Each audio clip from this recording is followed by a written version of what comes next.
Iran में Hamas नेता इस्माइल की हत्या के बाद जहां इजराइल और तेहरान के बीच तनाव बढ़ गया है, वहीं इजराइल की आंतरिक फूट भी सामने आ गई है।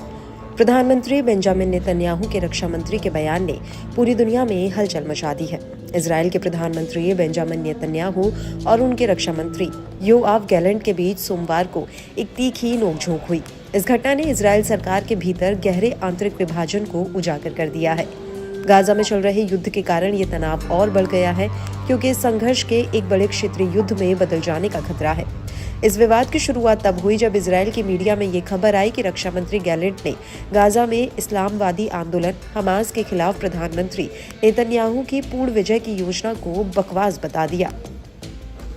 इसके बाद प्रधानमंत्री कार्यालय ने गैलेंट की इस टिप्पणी की कड़ी आलोचना करते हुए एक बयान जारी किया। बयान में कहा गया कि जब गैलेंट इजराइल विरोधी बयान देता है तो वह बंधकों की रिहाई के समझौते तक पहुंचने की संभावनाओं को नुकसान पहुंचाता है।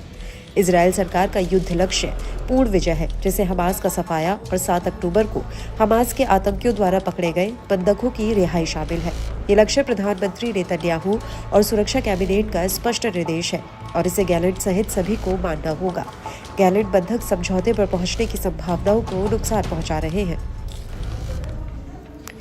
ये घटनाक्रम ऐसे समय में हो रहा है जब इजराइल गाजा के अलावा अनेक क्षेत्रों जैसे कि ईरान और लेबनान के हिजबुल्लाह आंदोलन से संभावित हमलों के लिए भी तैयार हो रहा है। ऐसे में इजरायली सरकार के भीतर ये आंतरिक टकराव एक महत्वपूर्ण मुद्दा बन गया है। इजराइल के प्रधानमंत्री कार्यालय ने सोमवार को रक्षा मंत्री योआव गैलेंट की टिप्पणियों की कड़ी आलोचना करते हुए कहा कि वे गाजा में बंधकों की रिहाई के समझौते को नुकसान पहुंचा रही है।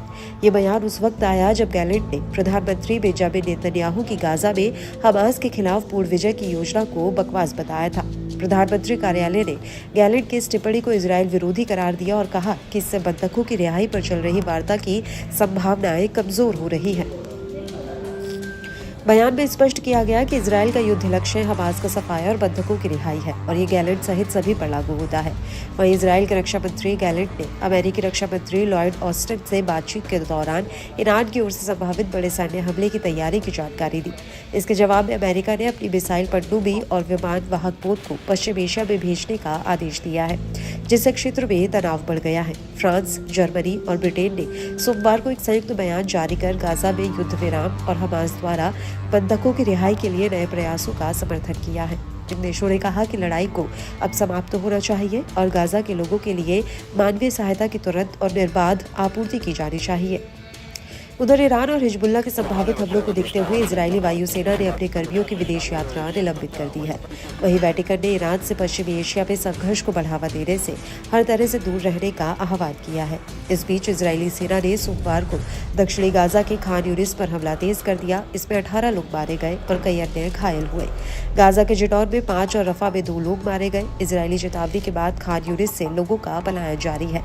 वहीं लड़ाई जारी रहने के कारण हमास गुरुवार को होने वाले मिस्र और कतर की मध्यस्थता वार्ता के नवीनतम दौरे को लेकर आश्वस्त नहीं दिख रहा है। उसने कहा है कि इजराइल की ओर से आगे बढ़ने के कोई संकेत नहीं दिखाई दे रहे।